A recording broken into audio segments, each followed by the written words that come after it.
안녕하세요, 여러분. 오늘은 레오나르도 다빈치에 대해서 알아볼 건데요. 새들의 비상을 꿈꾼 천재 화가 레오나르도 다빈치 시작해 볼게요.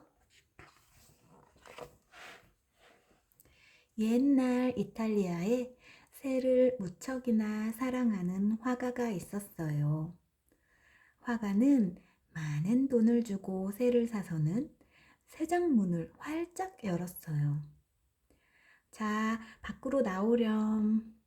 그러자 작고 하얀 새들이 하늘 높이 날아올랐지요.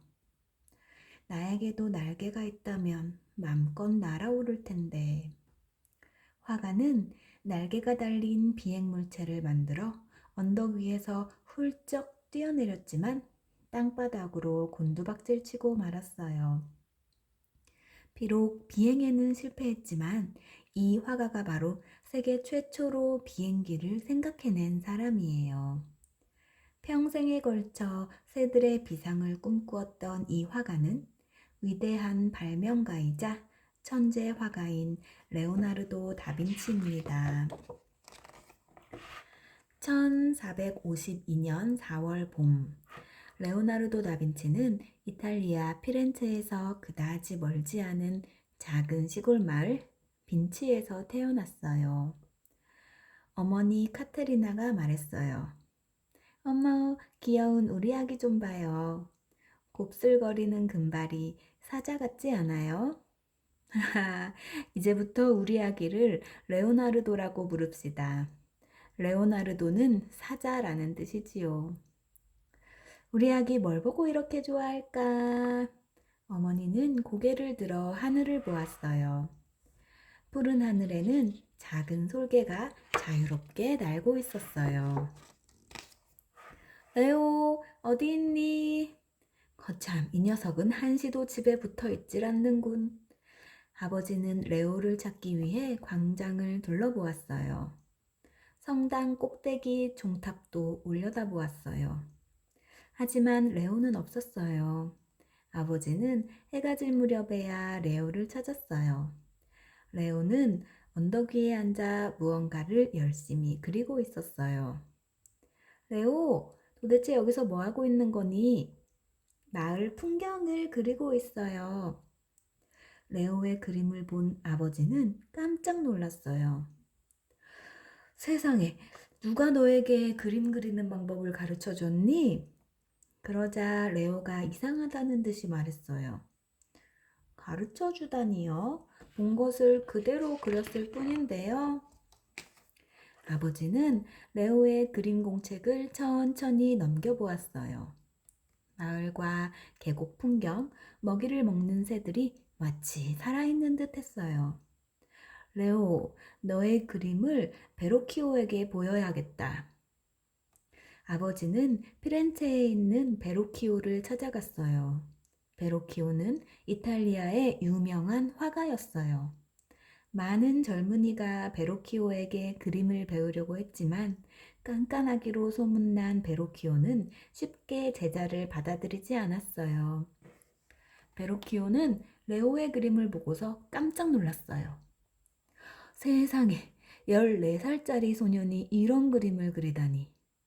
레오, 나에게 그림을 배워보겠니? 깐깐한 베로키오는 레오를 선뜻 제자로 받아들였어요. 선생님께 그림을 배울 수 있다면 무엇이든 하겠어요. 이렇게 해서 레오는 화가로서의 첫 발을 내딛게 되었답니다. 베로키오의 제자가 된 레오는 열심히 그림을 그렸어요. 레오, 캔버스를 창가로 옮기고 물감을 색깔별로 모아놓아라. 그리고 붓은 크기별로 벽에 걸어놓고. 알겠지? 아무리 허드렛 일이라도 레오는 군소리 한 번 하지 않고 모든 일을 성실하게 했어요. 베로키오는 부지런한 레오에게 많은 것을 가르쳐 주었어요. 레오는 바짝 마른 종이가 물을 흠뻑 빨아들이듯 스승에게서 배운 것을 빠르게 익혀나갔어요. 또 쉬지 않고 붓질을 해 자신의 그림을 완성했어요. 그러던 어느 날 베로키오는 그 자리에 우뚝 멈춰서 레오나르도의 그림에서 눈을 떼지 못했어요. 레오, 더 이상 너에게 가르칠 게 없구나. 이제는 네 마음 닿는 대로 그림을 그려라.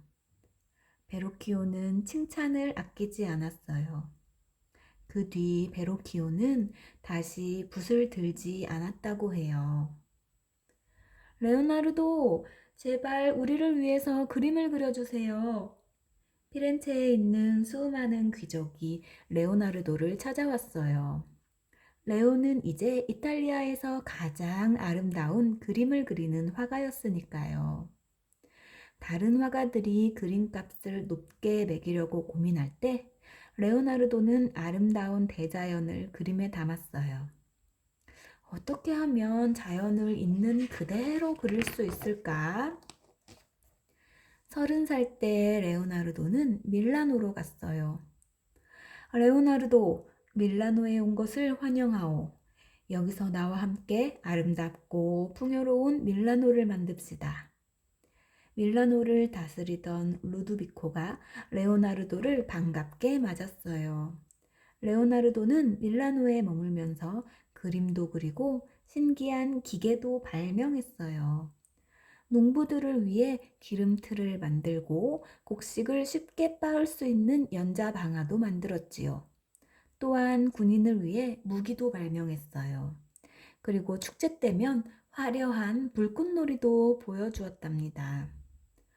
레오나르도는 마법사야. 무엇이든지 뚝딱 만들어내거든. 아름다운 불꽃이 펑펑펑 터지며 밤하늘을 수놓을 때면 사람들은 놀라움에 입을 다물지 못했지요. 하루는 루드비코가 레오나르도를 찾아왔어요. 밀라노 수도원의 벽화를 그려달라고 부탁하려고요. 레오나르도는 수없이 많은 밑그림을 그렸지만 너무나 많은 생각이 떠올랐기 때문에 그림을 완성할 수가 없었어요. 예수는 제자들과 함께 마지막 빵을 나눠 먹으면서 무슨 생각을 했을까? 제자들은 어떤 표정을 짓고 있었을까? 레오나르도는 한동안 붓을 놓고 조그만 텃밭을 가꾸었어요. 그러자 수도원장이 레오나르도를 찾아와 발을 동동 굴렀어요. 아, 참, 그림을 그리라니까 채소나 가꾸고 있다니. 당신은 도대체 언제 그림을 완성할 거요? 그림을 그린 듯겠다고 한 지 3년이나 흘렀건만. 레오나르도는 점점 더 깊은 침묵 속으로 빠져들었어요. 그러던 어느 날이었어요. 드디어 레오나르도가 그림을 그리기 시작하여 마침내 최후의 만찬을 완성했어요. 그림을 본 사람들은 자신의 눈을 믿을 수 없었어요. 오, 이것이 진정 그림이란 말인가? 믿기지 않아. 예수의 숨결이 그대로 느껴지는 것 같다. 마치 내가 그리스도와 함께 식탁에 앉아 있는 기분이야. 사람들은 그림에 홀린 듯 중얼거렸어요. 성직자들은 그림 앞에서 무릎을 꿇고 두 손을 모았어요. 레오나르도를 다그치던 수도원 원장도 입을 다물고 말았지요. 아니, 저게 뭔가 새 같기도 하고. 농부들은 밭을 갈다 말고 하늘을 올려다 보았어요.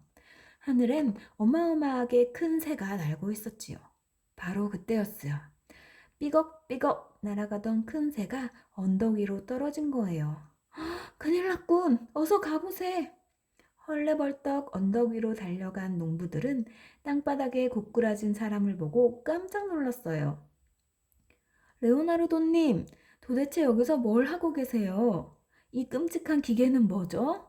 혹시 악마의 날개 아닌가요? 농부들은 부서진 기계를 보며 소리쳤어요. 그러자 레오나르도는 바지를 툭툭 털며 일어났어요. 그러고는 혼자 중얼거렸죠. 이번에도 또 실패군. 도대체 어떻게 해야 새처럼 날 수 있을까?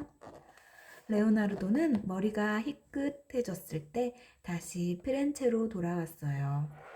마치 고향에 돌아온 기분이군. 레오나르도는 피렌체에서 나는 비행체 실험도 하고 새롭게 떠오르는 생각을 기록하며 지냈어요. 레오나르도가 피렌체로 돌아와서 가장 행복했던 순간은 조컨다의 아내 리자 부인의 초상화를 그릴 때였어요. 오늘도 제 시간에 와주셨군요, 모나리자. 레오나르도는 리자 부인의 아름다움을 생생하게 그려내고 싶었어요. 그래서 정성 들여 그림을 그렸어요. 모나리자는 레오나르도가 골똘히 생각에 잠길 때마다 살짝 웃었어요. 하지만 레오나르도는 4년이 지나도록 모나리자의 초상화를 완성하지 못했어요. 모나리자는 갈수록 웃음을 잃었어요. 이를 어쩌지? 부인이 너무 지루해하는 것 같은데. 고민하던 레오나르도는 가수나 어릿광대를 부리기도 하고 재미있는 얘기를 들려주기도 했어요. 어렴풋이 웃는 모나리자의 미소는 너무나 아름다웠어요. 마침내 초상화가 완성되자 레오나르도는 소중히 여기며 평생 간직했답니다. 모나리자는 레오나르도의 그림 중에서 최고의 걸작으로 손꼽히는데 나중에는 프랑스 왕 프랑수아 1세가 고이고이 간직했다고 합니다. 1516년 레오나르도는 프랑스 왕 프랑수아 1세의 초청을 받아 제자들과 함께 프랑스로 갔어요. 선생님, 먼 길 오시느라 고생 많으셨습니다. 프랑수아 1세는 마차에서 내리는 레오나르도의 손을 잡았어요. 레오나르도는 하얀 수염을 쓸어내리며 성을 둘러보았어요. 선생님, 이제 이곳에서 마음 편히 지내십시오. 프랑수아 1세는 공손하게 말했어요. 프랑수아 1세는 유럽 전체를 호령했지만 레오나르도 앞에서는 착한 제자일 뿐이었어요. 프랑수아 1세는 스승에게 여러 가지를 물어보았고 스승은 그런 제자에게 많은 것을 가르쳤어요. 레오나르도도 이곳에서 고요히 사색하며 글을 썼어요. 어느 날 아침이었어요. 레오나르도는 마른 기침을 하며 제자 멜치에게 말했어요. 창문을 좀 열어다오. 새소리가 듣고 싶구나. 맑은 루아르 강이 그리워. 멜치는 아무 말도 못하고 입술을 꼭 깨물었어요. 스승님. 창문을 열자 맑은 아침 햇살이 방 안을 환하게 비추었어요. 침상에 누운 레오나르도는 더없이 평온해 보였어요. 며칠 뒤 레오나르도는 조용히 눈을 감았어요. 1519년 5월 어느 따뜻한 봄날 레오나르도는 소원대로 맑은 루아르 강변에 묻혔답니다. 네, 여러분 레오나르도 다빈치 이야기 오늘도 재밌었나요? 네, 그럼 다음에 또 만나요. 안녕.